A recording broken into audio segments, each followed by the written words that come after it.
बिस्मिल्लाहिर्रहमानिर्रहीम। अस्सलाम वालेकुम।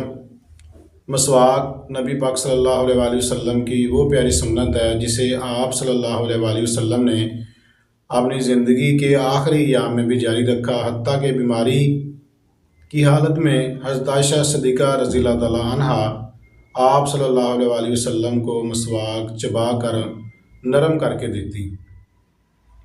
अब इससे बढ़कर हम इसकी क्या अहमियत बयान कर सकते हैं कि वो अमल जिसे नबी पाक सल्लल्लाहु अलैहि वसल्लम ने अपनी बीमारी की हालत में भी जारी रखा। एक और मौके पर इरशाद फरमाया कि अगर मैं अपनी उम्मत के लिए शाक ना जानता तो मैं हर नमाज के वक़्त इनको मसवाक करने का हुक्म देता।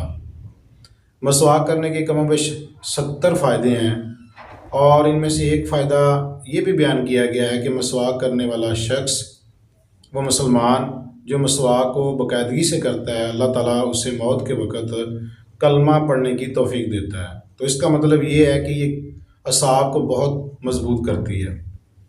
अगर हम इसका कंपैरिजन करें आज के ज़माने में जिसमें ब्रश और टूथपेस्ट जो है बहुत कॉमन है, तो मसवाक इसके मुकाबले में क्या अहमियत रखती है। अगर आप इसके सर्च करें, इंटरनेट में भी सर्च करें, तो आप ये जानेंगे कि जो मसवाक है that is far better as compare to toothpaste और ब्रश। देखें, जब हम मसवाक आप बनाने के लिए जाते हैं, फ़र्ज़ करें अगर फ़िज़िकल जाते हैं तो आप दरख्तों के पास जाएंगे और दरख्तों के पास जाने से आपको ऑक्सीजन ज़्यादा मकदार में मिलेगी और आपका जो इनहेलिंग प्रोसेस है वो बेहतर होगा, आपके लंग्स जो है वो हेल्दी होंगे। अगर आप इसको खुद काटते हैं तो आपकी हल्की फुल्की एक्सरसाइज भी हो जाएगी और जब आप मसवाक करना शुरू करते हैं, अपने दांतों से इसको चबा कर नरम करने की कोशिश करते हैं, तो आपके टीथ की भी एक्सरसाइज होती है। अगर हम ब्रश को देखें तो ब्रश को हम चबाते नहीं हैं, इसका मतलब ये है कि उन ब्रश करने वाले जो हैं उनके दांतों की एक्सरसाइज नहीं होती। दूसरी बात ये है कि मसवाक जो है ये हमारे दांतों के ऊपर लगे हुए एनेमल जो एक बड़ी सेंसिटिव लेयर होती है उसको ये प्रोटेक्ट करती है, उसको ये ख़राब नहीं करती। जबकि जो पेस्ट है वो केमिकल की बनी होती है, वो हमारे दांतों की लेयर्स को ख़राब करती है और उसकी शाइनिंग को डिस्टर्ब करती है।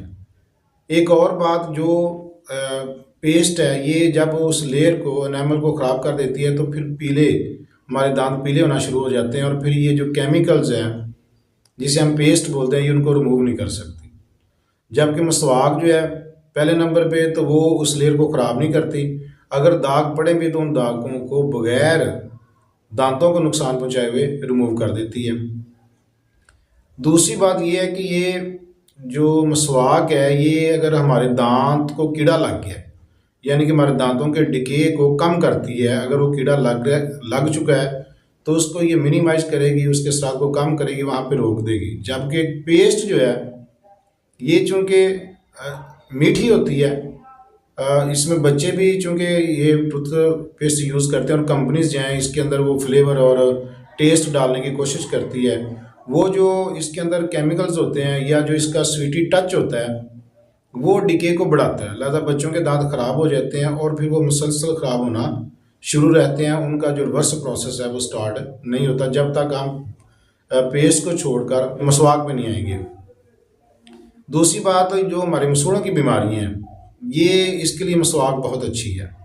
मसवाक जो है वो मसूड़ों का फूल जाना या उनसे जो खून बहना है उसको ये रोकती है। उसके अलावा मसवाक के अंदर बहुत से मिनरल्स होते हैं जैसे सोडियम है, क्लोराइड वगैरह है, जबकि पेस्ट के अंदर ये चीज़ें शामिल नहीं होती, लिहाजा वो दांतों को स्ट्रेंथ नहीं करती, मजबूत नहीं करती, बल्कि कमज़ोर करती है। एक और बड़ी बात कि मसवाक जो है ये एंटीबायोटिक है।